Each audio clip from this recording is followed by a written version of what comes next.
Chanel, qoçum mənim Chanel. Deməli bu kilsədə yetişir.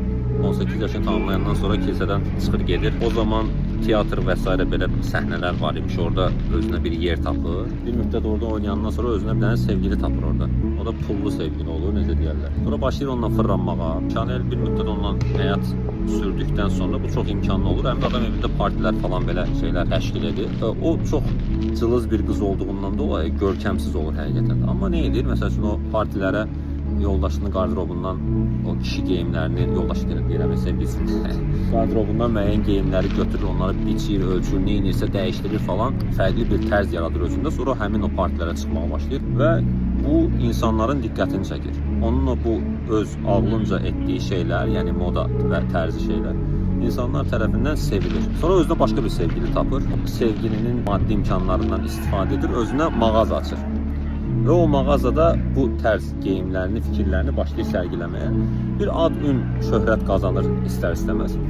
Niyə dünənki o posta yazmışdım ki, Chanel ruhən cismən olduğundan daha əxlaqsız idi. Zaten onun yaşamı ondan bir mesaj verirdi və o həmin cəmiyyətdə olan insanların bundan xəbəri var idi. Amma o ruhən niyə deyirəm bunu? Onun belə bir məqsədi var idi. O partilərə gələn qadınlar onu qısqanırdılar. O isə nə edirdi? O istəyirdi ki, öz işi ilə, bacarığı ilə və yaxud da sənətindən digərlərinin sevgililərini əllərindən alsın. Robert Greene hətta bunun kitabında belə gedir ki, onun məqsədi başqalarının sevgililərini ələ keçirməkdir.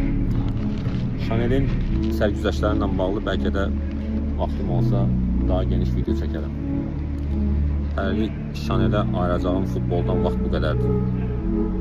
Heç kim düşünməsin ki, burada məqsəd Chanel'i mühakimə etməkdir. Chanel kimdir, mən kiməm.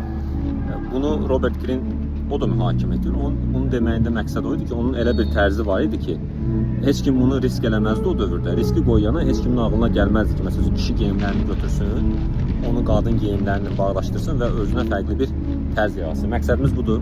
Məqsədimiz futbol oynamaqdır. Ay səni Chanel.